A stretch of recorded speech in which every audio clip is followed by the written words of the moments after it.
Assalamualaikum warahmatullahi wabarakatuh.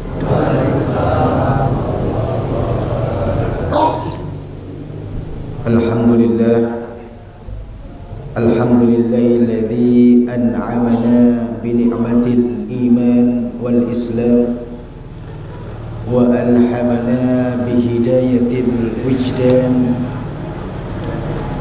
Asyhadu an la ilaha illallah wa asyhadu anna Muhammadan abduhu wa rasuluh la rasula wa la nabiyya ba'dah. Allahumma salli wa sallim wa barik ala nabiyyina Muhammadin wa ala alihi wa sahbihi ajma'in, amma ba'd. Fa ya ayyuhal hadirun, usikum wa nafsi bitaqwallah faqad fazal muttaqun.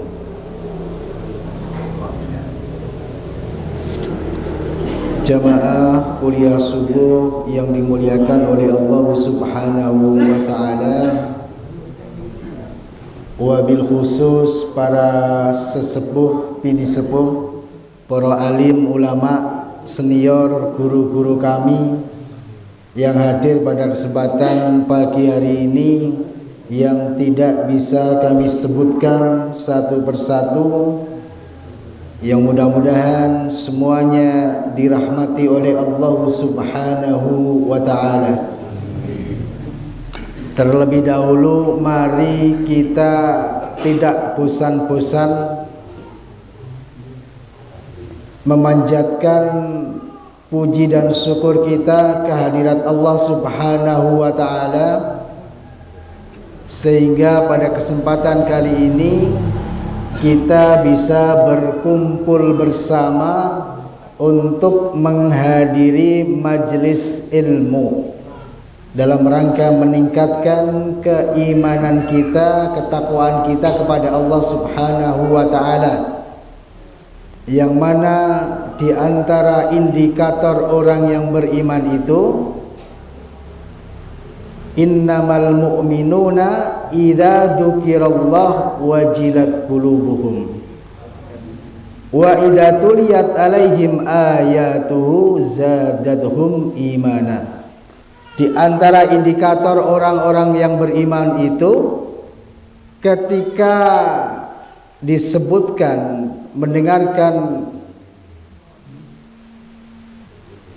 kalimat atau kata Allah, disebutkan kata Allah, maka hatinya akan gemetar, hatinya akan bergetar. Nah, mudah-mudahan Bapak dan Ibu sampun bergetar belum kalau disebutkan nama Allah?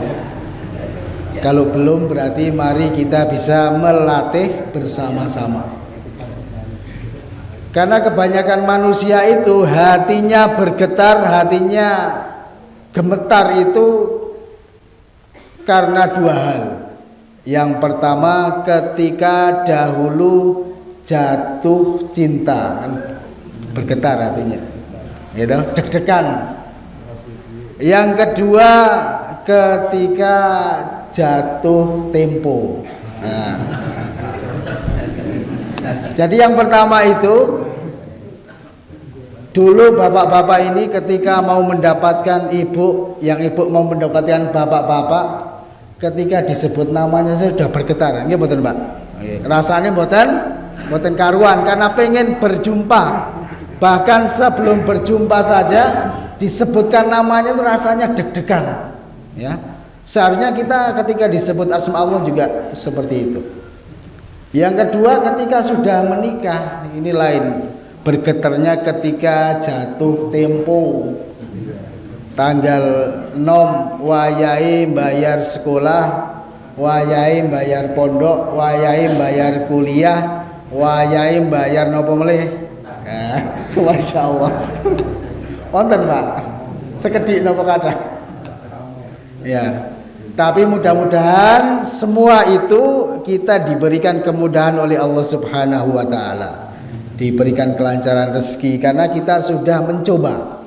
Di antara yang bisa kita lakukan untuk agar rezeki kita dilancarkan oleh Allah Subhanahu wa taala adalah yaitu dengan kita menjalin silaturahmi, dengan menjalin silaturahmi, hadir di majelis ilmu, di majelis tolabul ilm seperti ini, insya Allah akan diberikan kemudahan, akan diberikan kelancaran oleh Allah Subhanahu wa taala. Rezeki kita akan dilapangkan. Allahumma amin.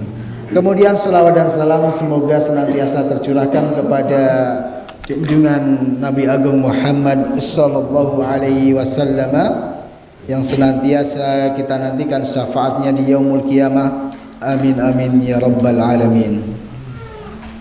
Bapak dan Ibu yang berbahagia, mohon maaf pada kesempatan pagi hari ini mungkin suara saya agak berbeda. Nanti kalau diwarnai sedikit batuk-batuk nyuwun pangapunten, nembe napa niki diberikan ujian. Ini kan sakit itu bagian dari ujian. Sakit batuk begitu kan? Karena memang sekarang itu kadang-kadang sakit batuk niku benten dengan zaman-zaman dulu nggih.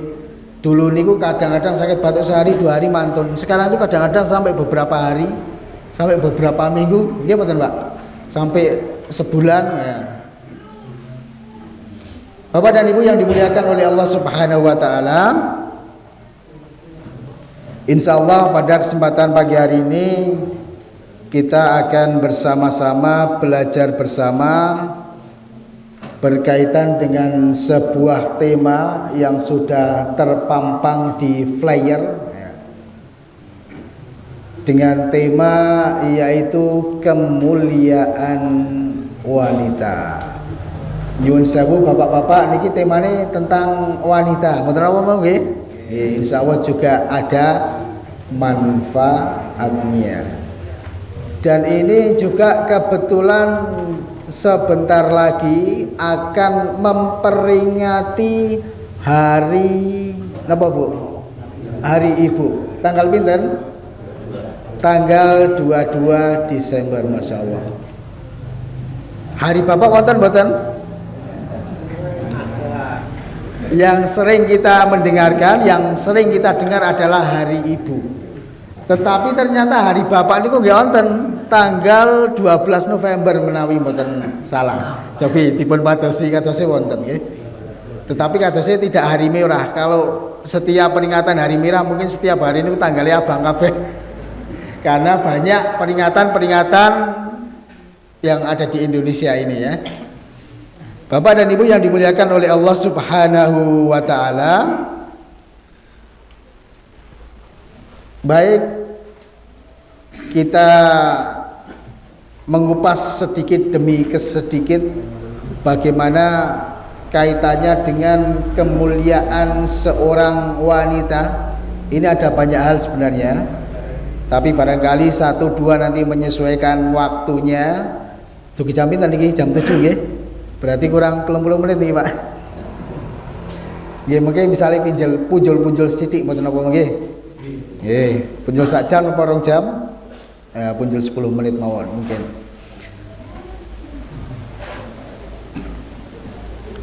Sebelum kita mulai lebih dalam, kita melihat sejarah dulu. Bagaimana dahulu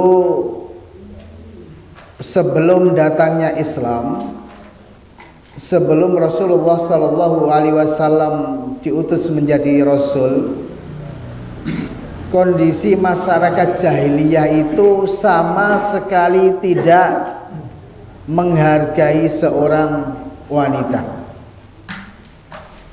Bahkan sejarahnya dahulu orang yang melahirkan anak wanita itu ketika bayi kemudian dikubur hidup. Begitu ceprol kemudian dilihat lanang apa wedok? Wedok, langsung dikubur hidup. Itu zaman jahiliyah. Maka kemudian kelak nanti akan ditanya oleh Allah Subhanahu wa taala, wa idal mau'udatu su'ilat bi ayyi dzambin qutilat. Dan apabila bayi-bayi perempuan yang dikubur hidup-hidup itu akan ditanya, karena dosa apakah mereka dikubur hidup-hidup? Ya. Ini termaktub dalam ayat apa, Pak? Ayat Al-Qur'an. Surat apa? Surat At-Takwir, ya. Nah, jadi dahulu itu seperti itu. Orang jahiliyah itu ketika bayi lahir perempuan kemudian dikubur. Kenapa? Alasannya diantaranya mereka mempunyai alasan. Yang pertama, mereka menganggap bahwa orang perempuan itu lemah, sangat rentan fisiknya. Yang kedua, dinilai bahwa orang perempuan itu tidak bisa mencari ma'isyah, tidak bisa mencari nafkah. Kemudian yang ketiga, ketika terjadi peperangan kemudian kalah, maka wanita-wanita itu akan diambil, dijadikan budak, akan dijadikan tawanan. Maka ini menjadi sebuah malu yang luar biasa bagi sebuah suku tersebut. Maka kemudian begitu punya anak perempuan dikubur hidup-hidup. Padahal ya adanya laki-laki kan juga dari perempuan, ya kan? Nah, maka begitu datangnya Islam, perempuan ini martabatnya, derajatnya dinaikkan setinggi-tingginya. Tidak hanya kemudian tidak boleh membunuh bayi perempuan, tetapi derajat perempuan ini kemudian dinaikkan luar biasa. Maka dikatakan dalam sebuah hadis, man ibtuliya min hadhil banat bi syai'in fa ahsana ilaihinna kunna lahu sitran minan nar. Barang siapa yang diuji dengan anak-anak perempuan sedikit saja lalu ia berbuat baik kepada mereka, maka mereka akan menjadi penghalang penutup baginya api neraka. Di dalam riwayat lain, la yakunu li ahadikum salasu banatin au salasu akhawatin fayuhsinu ilaihinna illa dakhalal jannah. Tidaklah salah seorang dari kalian memiliki 3 anak perempuan atau 3 saudara perempuan, kemudian ia berbuat baik kepadanya, maksudnya ya mendidiknya, memeliharanya, ngopeni, ngerawat sampai kemudian menjadi anak-anak yang solihah, ya, melainkan pasti ia akan masuk ke dalam surga. Jadi bapak dan ibu barangkali mempunyai anak perempuan lebih dari 1, ada yang punya anak perempuan 2, 3 dan seterusnya. Wonten-wonten Pak yang gadah putra putri 3 cewek sedaya, wonten-wonten Bapak-bapak? Sinten Pak? Terus pinten? Waduh, jenengan mboten? Oh, jalan. Wonten-wonten Bapak-bapak ada lari putri 3 niki wonten hadiah niki kula paringi hadiah niki. Nah.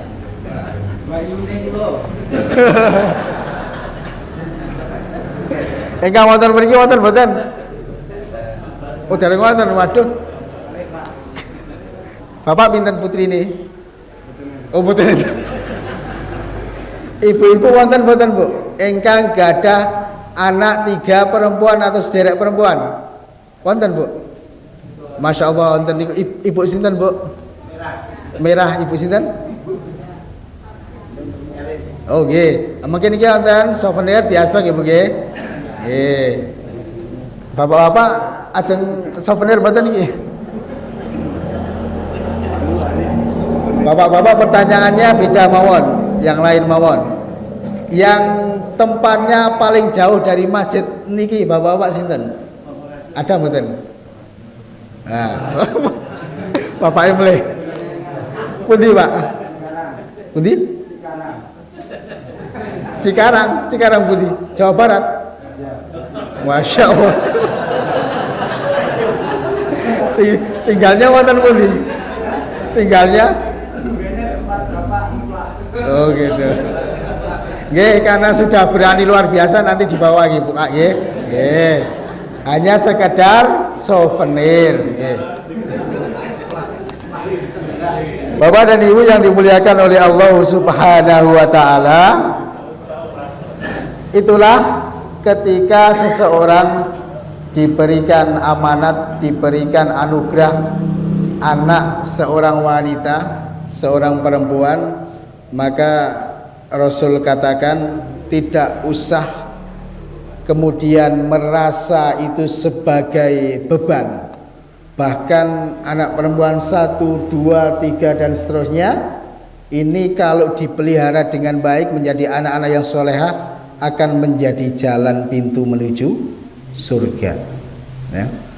Ada cerita teman saya itu mempunyai anak pertama perempuan, kedua perempuan, kemudian jajal meneh ya mbok menawa lanang, tambah sekali lagi jebul tetap wedok, terus ya wis tambah siji meneh tambah lagi ternyata tetap perempuan juga. Masya Allah. Tapi suatu ketika kan nanti kalau sudah berkeluarga pasti juga akan mendapatkan jodohnya seorang laki-laki. Bapak dan Ibu yang dimuliakan oleh Allah Subhanahu wa taala, bahkan ada sebuah cerita, ini ampun terjadi ya di antara kita ya. Seorang laki-laki kemudian anaknya itu perempuan sampai 4, kemudian mau mencoba satu lagi, mengultimatum istrinya, Bu, pokoknya siji meneh ning kudu lanang. Waduh, bingung to ibu. Pripun iki? Siji meneh ning kudu lanang. Harus laki-laki. Kalau enggak laki-laki nanti tak cerai. Waduh, payah sekali ini ya kan.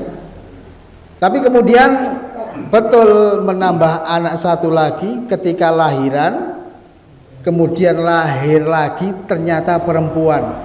Ini istrinya ini menangis. Kemudian didekati oleh seorang dokter, kemudian bilang, "Lah Bu, Mbak, kenapa kok menangis? Anak saya perempuan, nanti saya akan dicerai."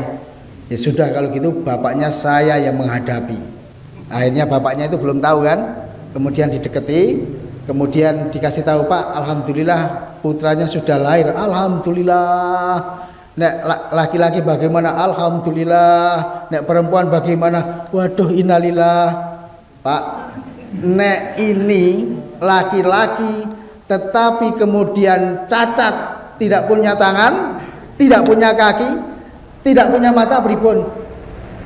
Akhirnya kemudian dia merenung, menangis. Apapun yang diberikan saya syukuri. Anaknya perempuan lagi, Pak. Alhamdulillah. Mboten napa-napa, sing penting lengkap, mboten cacat. Nah, ini adalah salah satu cerita. Bapak dan Ibu yang dimuliakan oleh Allah Subhanahu wa taala, kita coba mulai menengok kenapa wanita itu dimuliakan ya. Di antaranya saya awali dari sebuah hadis yang termaktub dalam kitab Adabul Mufrad di sebuah bab, yaitu berbuat baik kepada ayah. Ini babnya ini berbuat baik kepada ayah, tapi isinya nanti kembali ke ibu ini ya. Kalau bab sebelumnya adalah bab berbuat baik kepada ibu. Nah, ini tentu isinya memang sudah cetok dari judulnya. Tetapi geser di bab berikutnya, bab birril abdi, bab berbuat baik kepada ayah, isinya tetap ibu. Nah, jadi saya bacakan ya. An Abi Hurairah qala qila ya Rasulullah sallallahu alaihi wasallam man aburu qala ummaka. Ini hadis ini sudah tidak asing bagi kita. Ya Rasulullah, siapakah orang yang harus aku berbuat baik kepadanya? Maka Rasul mengatakan ummaka, ibumu. Qala summaman, kemudian siapa lagi ya Rasul? Ummaka, ibumu. Tsumma man, kemudian siapa ya baginda Rasul? Rasul tetap mengatakan ibumu. Summa man, qala abaka, kemudian baru setelah 3 kali bapakmu. Mboten napa nggih Pak nggih. Nah, ini sabda Rasul memang seperti itu. Siapa ya Rasul yang harus aku perbuat baik? Pertama ibumu, ibumu, ibumu, kemudian baru bapakmu. Tapi ibumu ini maksudnya adalah satu orang nggih Pak nggih. Bukan ibumu yang itu, ibumu yang itu, ibumu yang itu baru bapakmu mboten. Mboten 3 ibu mboten, tetapi ya satu ibu itu sampai 3 kali kita harus menghormati, kemudian baru pindah ke bapak. Nah, ternyata wanita ini mempunyai berbagai macam kelebihan, berbagai macam kemuliaan. Yang pertama, wanita yang sholihah ini derajatnya adalah sebagai perhiasan terindah di dunia.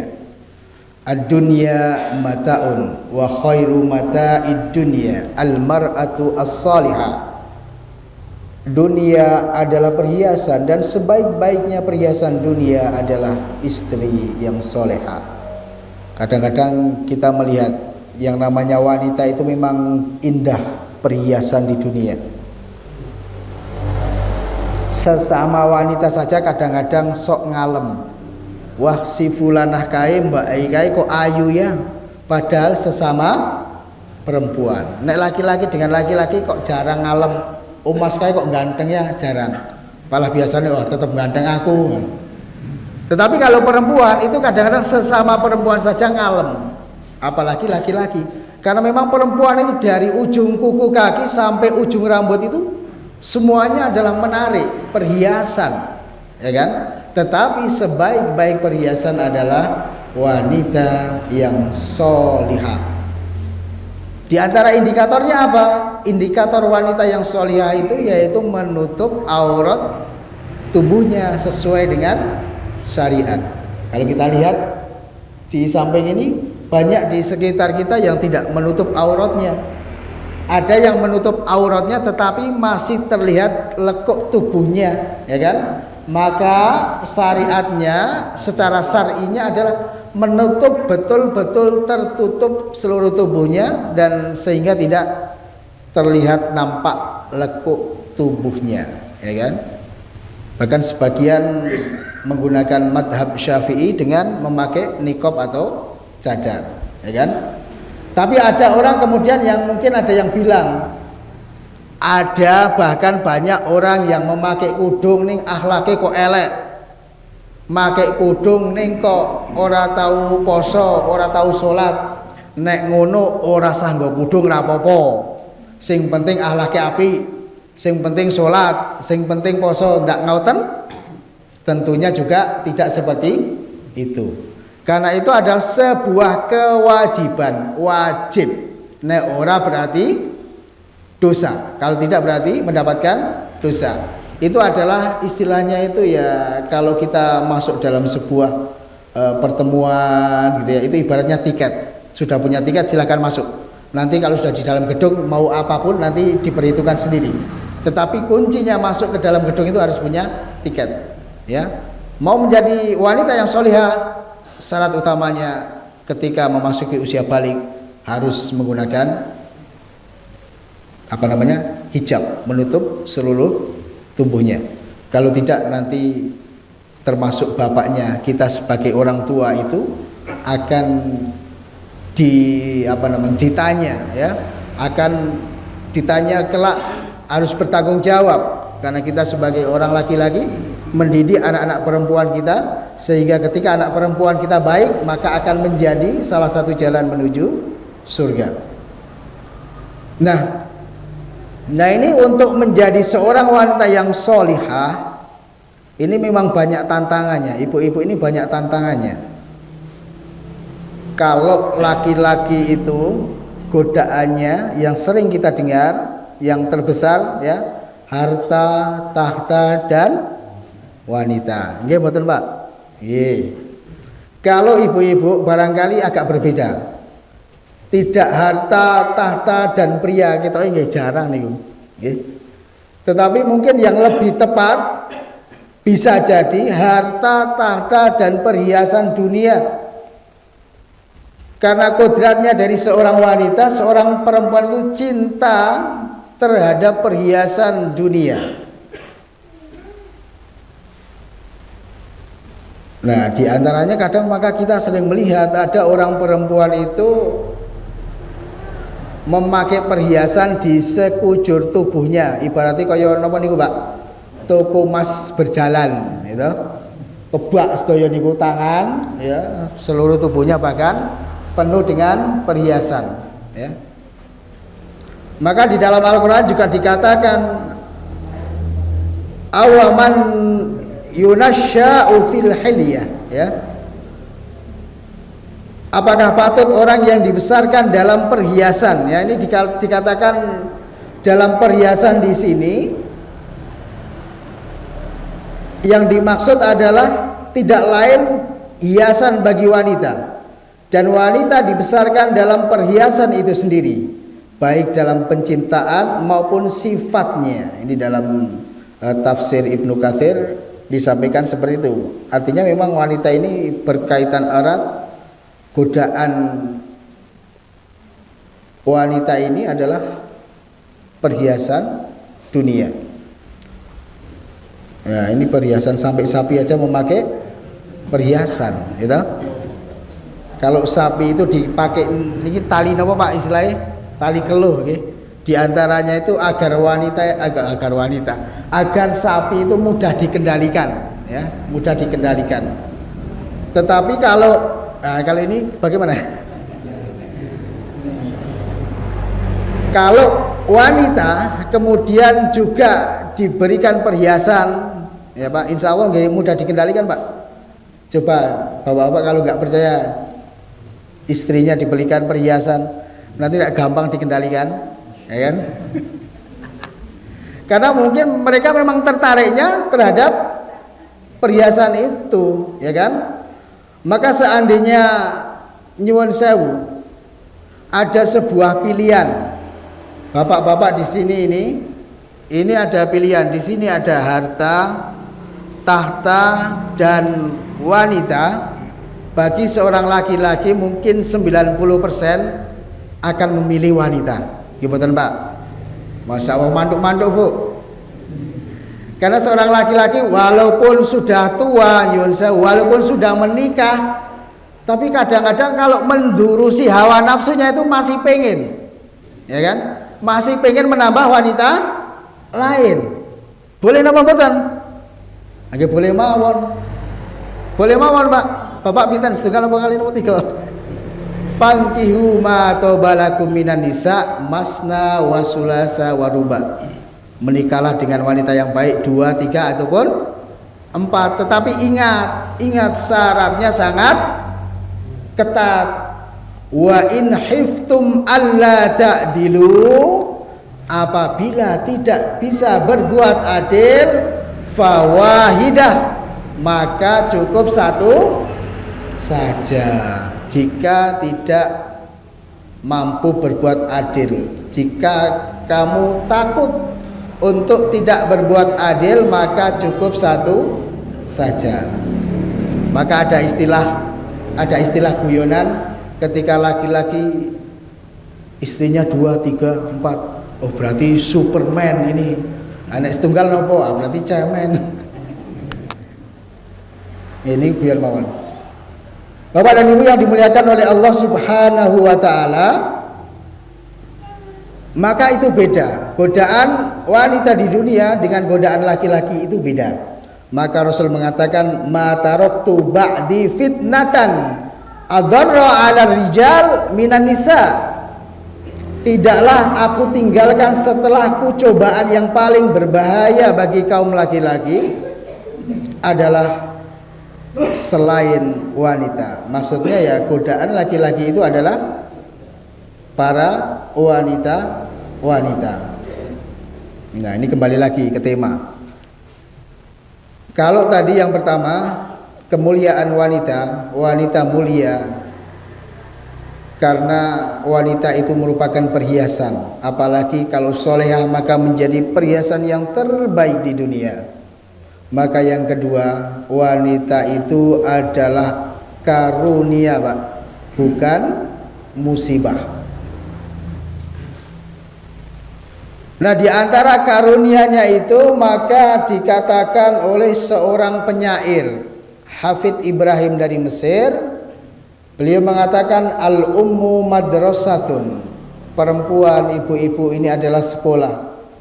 Idza a'dattaha a'datta sa'batayyibal a'raq, jika engkau mempersiapkan dengan baik maka sama halnya dengan engkau mempersiapkan generasi bangsa negara ini dengan baik pangkal pokoknya. Artinya ini adalah paling mendasar.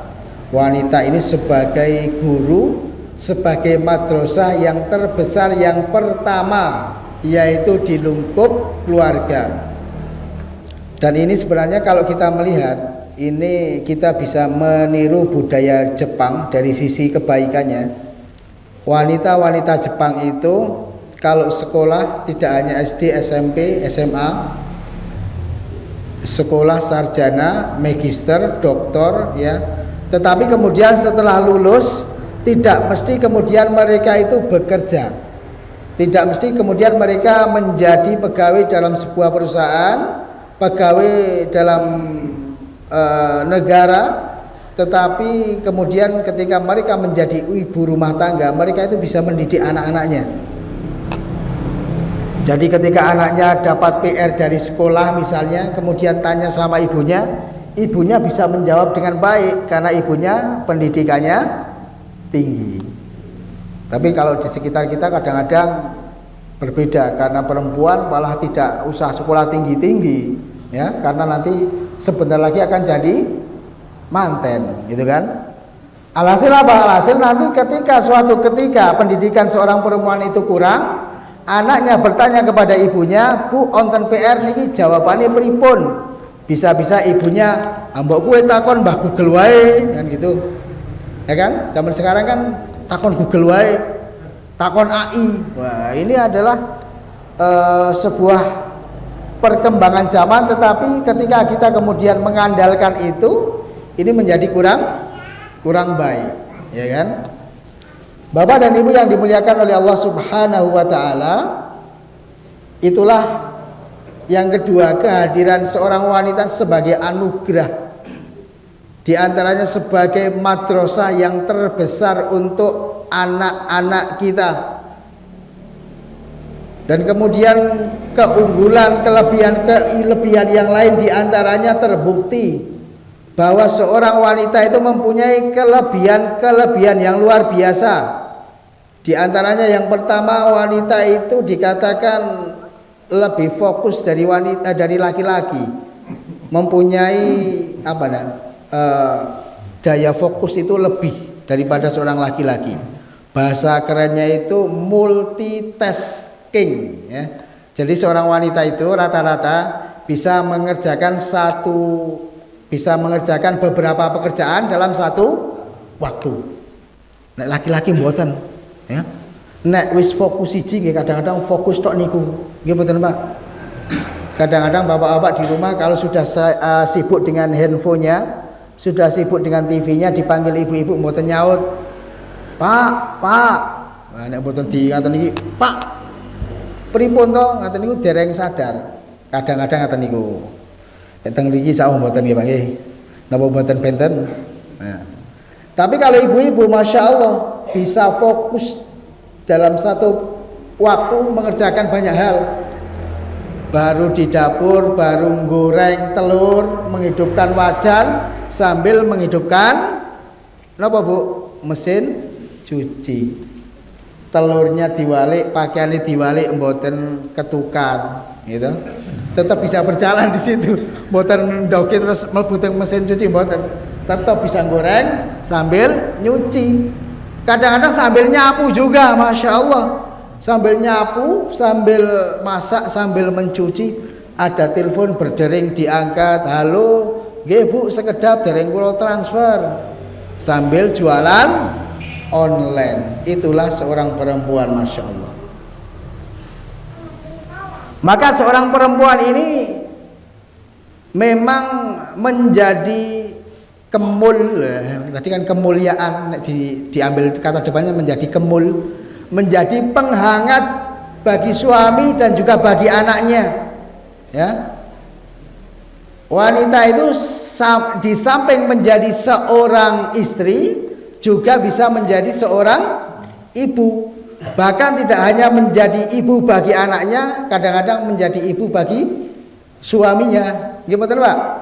Nggih. Tapi nasib laki-laki itu memang seperti itu ya. Ketika kecil itu dimasakkan sama ibunya, ketika dewasa dimasakkan sama istrinya. Nah, ini sisi kelebihannya, tetapi sisi kekurangannya ketika kecil dimarahi ibunya, ketika dewasa dimarahi sama suaminya, sama istrinya. Kemudian berikutnya dikatakan bahwa wanita itu mempunyai, bahasa kerennya itu the language gen, mempunyai protein atau gen kemampuan bicara di dalam otaknya itu lebih banyak daripada seorang pria. Ini ditulis dalam sebuah buku yaitu The Female Brain, otak wanita. Bahkan dikatakan bisa jadi wanita itu dalam sehari itu bisa mengeluarkan kosakata lebih dari 20.000 kosakata. Sedangkan laki-laki hanya sekitar 7.000. Wah, mboten nonton separuh niki, Pak. Maka tidak heran ketika wanita itu banyak bicara, ketika wanita itu cerewet, ketika wanita itu ceramah siang, malam, pagi. Ya, betul Bu. Masya Allah, mengaku ya. Ternyata bapak-bapak di sini tidak hanya mendengarkan ceramah ustadz, di rumah mendengarkan ceramah ibu-ibu. Masya Allah. Apalagi keluarga muda di pagi hari bekerja dikejar oleh waktu. Wah, ini bisa cerewetnya, ceramahnya banyak sekali. Tapi ngaten Bu, kalau ibu-ibu itu cerewet memarahi suaminya, kemudian suaminya hanya diam saja, niku mboten sah dipenggalih Bu. Karena kodrat laki-laki seperti itu Bu. Kalau dimarahi ya, dikandani ya sudah diam. Nanti kalau sama-sama banyak bicara nanti kan jadi breng ya kan.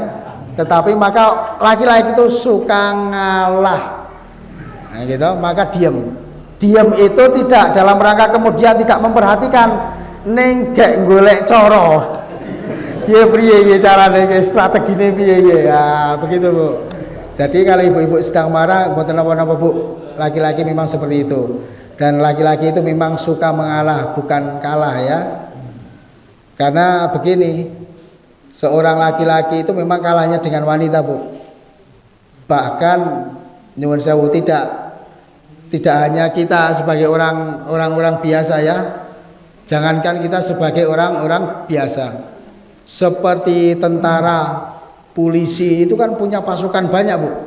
Kalau di kantor, ya kan, kalau di komunitasnya punya prajurit banyak, nyuruh itu prajuritnya. Semuanya pada siap komandan, ya kan gitu. Ya kan? Jadi punya istilah di darat jaya, di laut jaya, di udara jaya, di rumah tak berdaya. Kenapa? Kalah dengan ibu-ibu. Pulang kerja sampai rumah, belum masuk rumah sudah dipanggil Pak, siap komandan. Diterkening pasar, siap komandan. Diantar ke kondangan, siap komandan. Ya gitu kan. Itu dalam rangka apa Pak? Bukan kalah ya, tapi ngalah, menghormati wanita. Dimuliakan wanita itu, dilayani dengan baik. Kemudian wanita ini juga istilahnya itu merupakan ras terkuat di dunia. Wah, napa niku? Bahasa sekarang itu wanita itu ras terkuat di dunia. Tidak mau dikalahkan. Emak-emak itu nggak mau dikalahkan, Pak. Di jalan raya mau belok kanan retenge ngiri. Salah mboten salah, ini nek diperingatkan nggak mau dikalahkan. Itulah emak-emak, ya. Ya ini kalau dalam segi medis istilahnya yang sebenarnya ras terkuat di dunia ini adalah bahwa wanita itu memiliki 2 kromosom. Ini dokter yang bisa menjelaskan. Mempunyai 2 perlindungan ganda. Jadi secara fisik sesungguhnya wanita ini lebih kuat daripada laki-laki. Maka terbukti ketika sakit itu dia bisa lebih bertahan lebih kuat. Buktinya apa? Buktinya memang banyak di dunia ini wanita itu usianya panjang-panjang, Pak. Tapi nyun sewu kadang-kadang laki-laki itu banyak usianya pendek. Ya, ya memang begitu.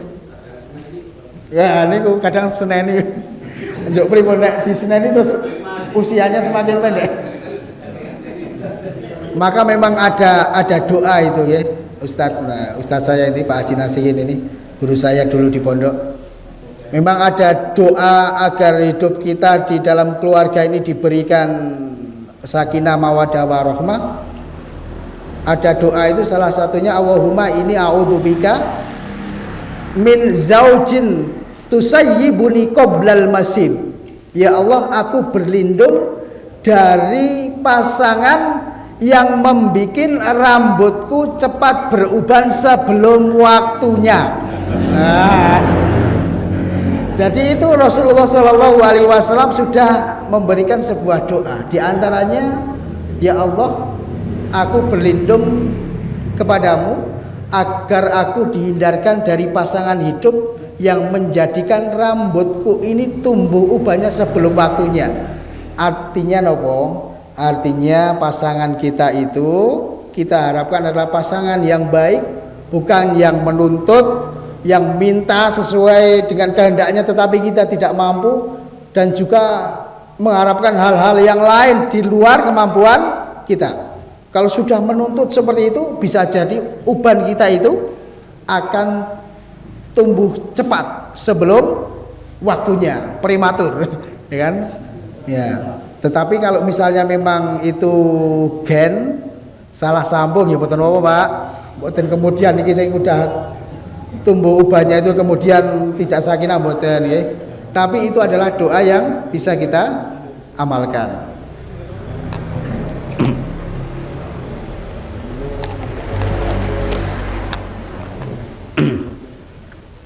Bapak dan Ibu yang dimuliakan oleh Allah Subhanahu wa taala. Kemudian yang ketiga, bahwa wanita yang hamil dan melahirkan itu dinilai sejajar dengan jihad fi sabilillah.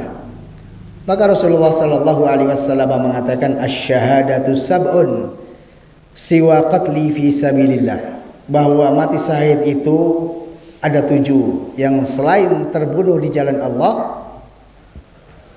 Di antaranya adalah mad'unu syahid, ya, orang yang meninggal karena wabah taun. Mad'un syahid itu syahid. Dahulu ketika terjadi corona, ketika terjadi wabah kolera dan yang lain, insya Allah bagi seorang muslim kemudian meninggal akan syahid. Wal ghariqu syahid, dan orang yang meninggal karena tenggelam itu juga syahid. Orang ketika bekerja atau naik kendaraan di kapal atau bahkan pesawat terbang kemudian kecelakaan masuk ke dalam laut, insya Allah syahid. Wa sahibu dzati jambi syahidun, dan orang yang meninggal karena ada luka parah di dalam perutnya ini termasuk syahid. Wal mabtun syahid, orang yang meninggal karena sakit perut, Pak. Tiba-tiba ada tetangga teman yang sakit perut, kok ujuk-ujuk kemudian meninggal, ini insya Allah syahid. Wa sahibul hariq syahid, dan orang yang meninggal karena terbakar, kecelakaan, ada kecelakaan kerja atau kecelakaan yang lain, gedung terbakar kemudian di dalamnya ada orang-orang Islam, insya Allah juga meninggal dalam kondisi syahid, ya. Kemudian walladzi yamutu tahtal hadmi syahid, kemudian orang yang meninggal tertimpa benda keras, misalnya sedang bekerja garap proyek, dia adalah seorang Islam yang baik, kemudian tertimpa nopo boto, ning botone berkilo-kilo gitu kan, sangat berat, kemudian dia meninggal atau bangunannya ambruk, insya Allah juga mati dalam kondisi syahid. Dan kemudian yang berkaitan dengan tema kita kali ini, yang terakhir ini, wal mar'atu tamutu bi jum'in syahid, dan seorang perempuan, seorang wanita yang meninggal dalam posisi di dalam kandungannya ini ada janin, maka dia juga mati syahid. Maka seorang wanita ini ketika hamilnya itu, dari awal hamilnya ini dinilai sebagai sebuah perjuangan jihad di jalan Allah. Karena ibu-ibu ini kalau ditanya satu persatu ini pasti punya cerita, ya, punya cerita kisah bagaimana perjuangan melahirkan anaknya, baik itu sesar, baik itu normal, semuanya pasti punya cerita. Bahkan sejak masa kehamilannya itu beban berat dalam tubuhnya, semakin hari semakin membesar perutnya, mau tidur melumah kangelan gitu, kados napa? Kura-kura. Mau tidur mengkurap kados timbangan gitu. Mau tidur miring kanan kiri nggak enak sama saja, akhirnya bolak-balik. Dan semuanya nanti proses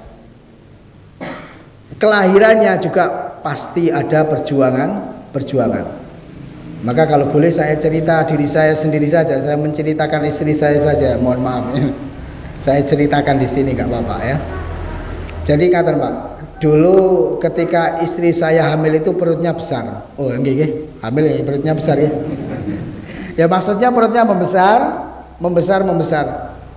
Sampai seakan-akan besarnya itu kurang wajar. Maka ada tetangga itu yang mengatakan, Mbak, wetenge kok gede temen to kembar iki mesti. Kemudian sama istri saya, wah enggak iya ya. Kemudian di USG ternyata tidak kembar, hanya satu. Semakin besar perutnya itu semakin nampak besar ya. Karena ada kadang-kadang di antara ibu-ibu itu ada yang tidak kelihatan, sudah hamil 7 bulan, kadang-kadang nggak kelihatan, ngetri melahirkan. Karena mungkin kondisi tubuhnya agak gemuk misalnya kan nggak terlalu nampak. Kemudian ya kadang beda juga, kadang ada yang badannya gemuk pun semakin besar. Nah kebetulan istri saya kan kecil ya, dulu kecil ini kan langsing katanya. Nah kan perutnya jadi kelihatan besar. Tetapi ketika di USG itu ya cuma satu anaknya.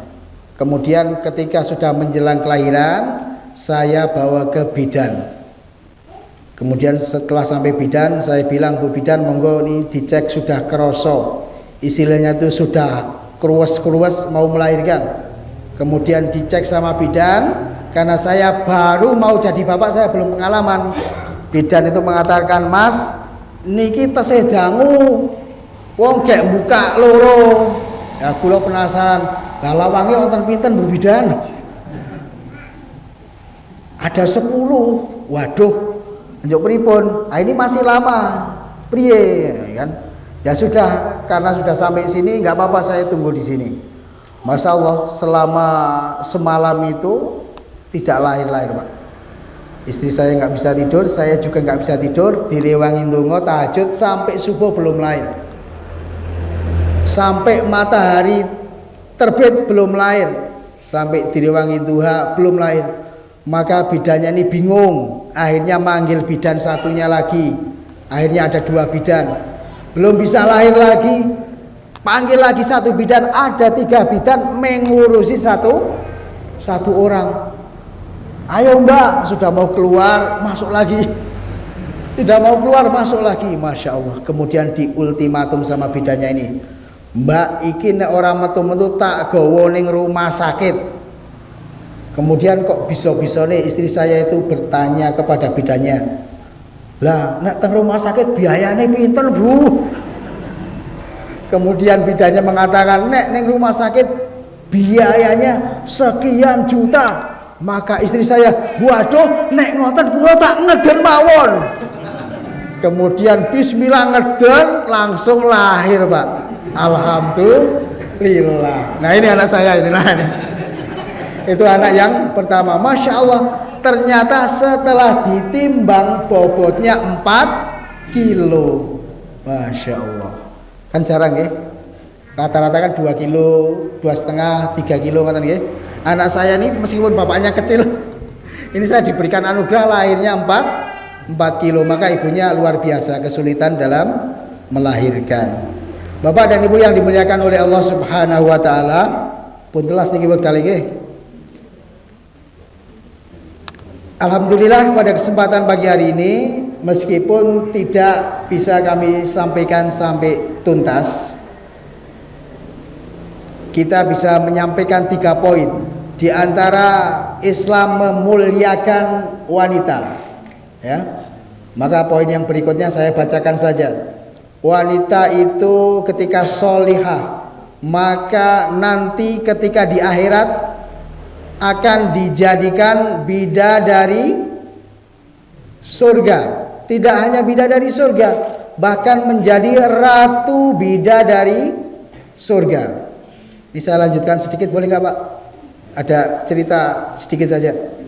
Di dalam sebuah kitab Hadil Arwah ila Biladil Afrah, jalan-jalan bertamasa ke surga, Ibnu Qayyim Al-Jauziyah menceritakan suatu ketika nanti di surga nanti seorang laki-laki yang soleh ini akan masuk surga, akan dikelilingi bidadari surga. Ribun Pak, ya. Maka tadi betul di awal ya, seorang laki-laki itu kan godaannya harta tahta wanita. Maka yang paling diiming-imingi pertama adalah ketika seorang laki-laki masuk ke surga akan diberikan bidadari surga. Tetapi ketika ibu-ibu tidak ada ceritanya kemudian nanti akan diberikan bidadara surga, tidak Bu ya, karena berbeda ya. Nah kembali lagi, nah ketika seorang laki-laki itu masuk ke dalam surga, kemudian dia dikelilingi oleh bidadari surga, bidadari yang sangat banyak, yang cantik, maka lewatlah seorang wanita di depannya begitu cantik. Kemudian semuanya itu akan terbelalak, akan melihat seorang wanita itu. Masya Allah cantiknya luar biasa. Kemudian dikatakan siapakah wanita itu? Maka dikatakan wanita itu adalah istrinya ketika dulu di dunia. Ya, maka jadi seorang wanita yang solehah dengan seorang laki-laki yang soleh di akhirat akan ketemu berjodoh.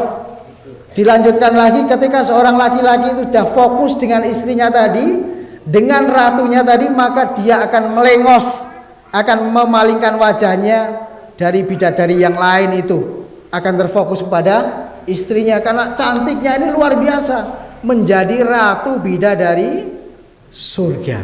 Ya, karena yang lain itu bidadari yang lain itu diciptakan Allah hanya di akhirat, mereka tidak berjuang di dunia. Tetapi wanita-wanita solihah di belakang tadi, ya di belakang ini ya, ini berjuang Pak, berjuang membantu suaminya, berjuang menutup auratnya, berjuang menegakkan agama Islam dan seterusnya, maka akan diganjar, akan dijadikan sebagai ratu bidadari surga. Nah ini simpelnya seperti itu. Kemudian juga bisa masuk ke dalam surga dari pintu manapun. Nah ini lain kesempatan saja kami sampaikan. Kemudian wanita juga diberi pengecualian dalam beribadah, ya, diberikan rukhsah keringanan ketika salah satunya berhalangan datang bulan dan seterusnya. Kemudian juga surga itu dikatakan di bawah telapak kaki ibu. Bapak dan Ibu yang dimuliakan oleh Allah Subhanahu wa taala, karena waktu sudah semakin siang, barangkali niku mawon yang bisa kami sampaikan meskipun tidak secara tuntas, sedikit mudah-mudahan bisa menambahkan ilmu bagi kita semuanya yang sudah mengetahui, anggap sebagai sebuah murojaah, refresh. Kalau yang belum mengetahui, ya kita ambil hikmahnya sebagai tambahan ilmu baru. Demikian yang bisa kami sampaikan. Mohon maaf atas segala kesalahan dan kekurangannya. Mari kita tutup bersama dengan membaca tahmid. Alhamdulillahirabbil alamin. Subhanakallahumma wa bihamdika asyhadu an la ilaha illa anta astaghfiruka wa atubu ilaik. Wa akhiru da'wana alhamdulillahirabbil alamin. Wassalamualaikum warahmatullahi wabarakatuh.